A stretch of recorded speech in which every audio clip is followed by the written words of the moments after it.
طرف توجہ دیں. اگر ایک دفعہ پڑھ لیں صلاۃ و تسبیح پر پڑھیں ایسی کہ ہر رکن میں جو من میں مراد رکھیں گے انشاءاللہ فرمایا میرے حضور رجب سے رمضان کا استقبال شروع کر دیتے تھے جائے گا. لیکن یہ شعبان ایسا شعبان ہو جو ہمارے لیے برکتیں، رحمتیں، خیریں اور خوشیوں. ایک ہے لقمے کے ساتھ یا واجد ہو، ایک ہے کہ لقمہ چباتے ہوئے. ہم نے آج تک آیت الکرسی کو حفاظت کا عمل سمجھا ہے. السلام علیکم ورحمۃ اللہ وبرکاتہ. شعبان کا انتظار تھا، آ گیا. زندگی کی کتنے شعبان گزر گئے، یہ بھی گزر جائے گا. لیکن یہ شعبان ایسا شعبان ہو جو ہمارے لیے برکتیں، رحمتیں، خیریں اور خوشیوں کا ذریعہ بنے گا اور ہمیشہ بنا ہے. شعبان تو آتا ہی اس لیے ہے. میرے آقا سرور کونین صلی اللہ تعالی علیہ وسلم نے رجب، شعبان اور رمضان کو خیر و برکت کا مہینہ فرمایا اور اس کا استقبال فرمایا. فرمایا میرے حضور رجب سے رمضان کا استقبال شروع کر دیتے تھے، رجب کے مہینے سے. اور رمضان تو، شعبان تو پھر اور حیرت انگیز برکات ہے. آئے میں آپ کو کچھ چیزیں عرض کرتا ہوں کہ ہم شعبان کے مہینے کی برکتوں میں کیسے اپنا حصہ ملائیں اور اس کی خیریں کیسے لوٹیں اور اس کی بہاریں کیسے اپنے قریب تر کریں. 3 چیزیں فیصلہ کر لیں. شعبان میں نفلی روزے اس لیے رکھے جاتے ہیں تاکہ رمضان میں روزے رکھنے کی استعداد پیدا ہو جائے. ایک تو آپ شعبان کے نفلی روزے رکھیں جو کہ احادیث میں آئے ہیں، روایات میں بھی آئے ہیں اور کتابوں میں موجود ہے. لیکن جتنے بھی آپ نفلی روزے رکھ سکتے ہیں رکھیں. صرف صبح شام ایک کام ضرور کر لیجئے، اس کام سے آپ کو بہت فائدہ ہوگا. صبح جب سحری کے لیے آپ اٹھیں تو سحری کریں اور سحری کے ہر لقمے کے ساتھ یا واجد پڑھیں. ہر لقمہ نور، سرور، راحت، رحمت، برکت، عطا اور شفا. یا واجد، یا واجد، یا واجد. ایک ہے لقمے کے ساتھ یا واجد ہو، ایک ہے کہ لقمہ چباتے ہوئے جب تک کہ وہ لقمہ ختم نہ ہو یا واجد ہو پڑھتے جائیں. اس کی حیرت انگیز برکتیں، خیریں اور رحمتیں آپ محسوس کریں گے. اور یا واجدوں کے بارے میں یہاں تک آتا ہے کہ جو یہ روزے کے درمیان پڑھتا ہے اور روزے کا کھانا سحری ہو یا افطاری، اور سحری کے وقت چونکہ اللہ کی محبت اور کرم بہت عروج پہ ہوتا ہے تو اس کی نسلوں میں برکتوں کے دروازے کھلتے ہیں اور اس کی نسلوں میں خیروں کے دروازے کھلتے ہیں اور اس کی نسلیں تمنگری پاتی ہیں. دوسرا، جب افطار کا وقت ہو تو افطار کے وقت میں آپ صرف اور صرف 11 بار آیت الکرسی ضرور پڑھ لیجیے.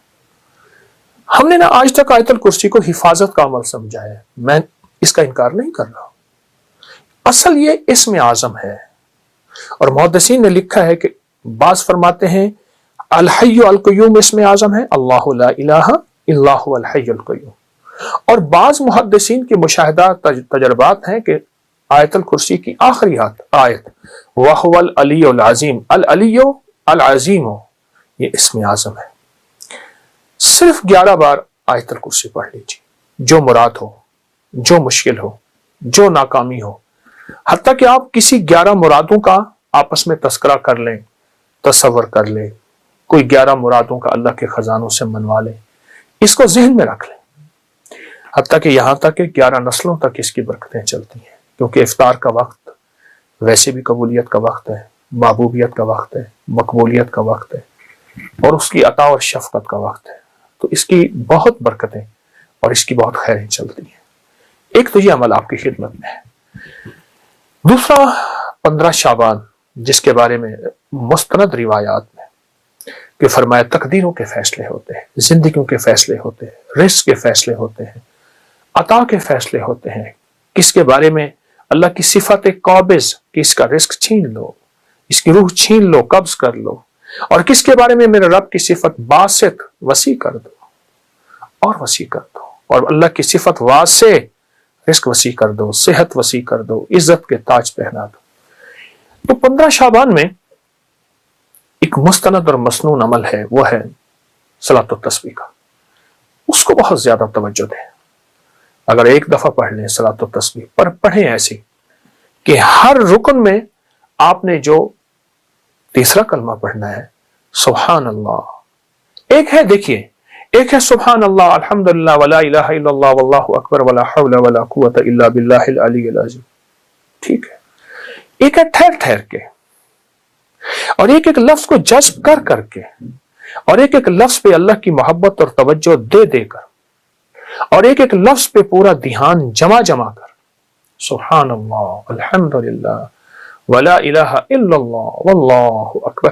اللہ کا نام لیتے ہی ہمارے دل میں اللہ کی عظمت آ جائے، اللہ کا نام لیتے ہی منہ میٹھا ہو جائے، اللہ کا نام لیتے ہی حلق بھر جائے، اللہ کا نام لیتے ہی رواں اور انگ انگ ایسے رونگٹے کھڑے ہو جائیں.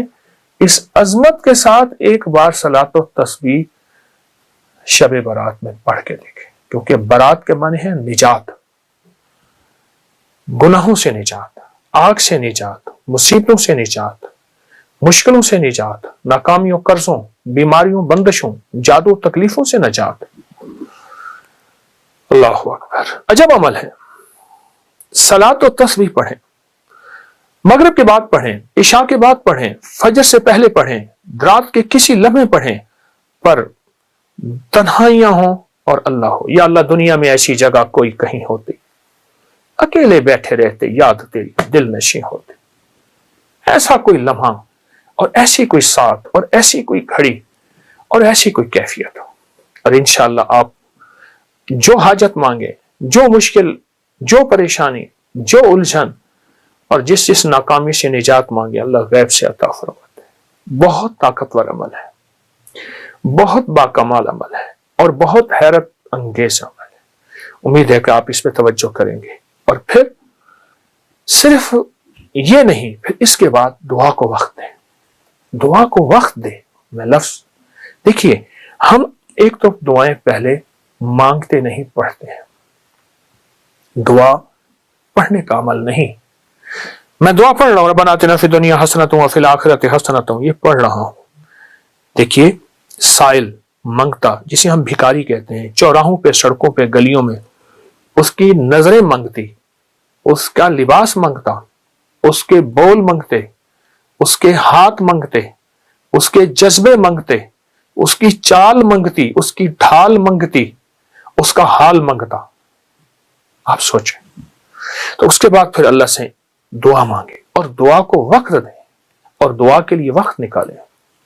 دعا مانگے، دعا کو وقت دیں، اور دعا کے لیے وقت نکالیں. اب صلاۃ و تسبیح کے بعد ایک عمل آپ نے کرنا ہے.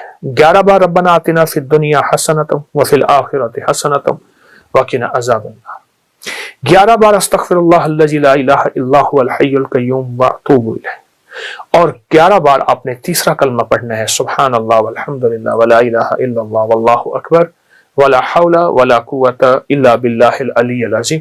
یہ 11 دفعہ عمل کرنا ہے، اور 11 دفعہ عمل کر کے پھر دعا مانگنی ہے، اور دعا کے بعد پھر 11 دفعہ پڑھنا ہے. پھر اس کی قبولیت دیکھیں، مسائل کا حل، مشکلات کا حل، جو من میں مراد رکھیں گے، جو من میں مراد رکھیں گے، جو من میں مراد رکھیں گے، انشاءاللہ پوری ہوگی.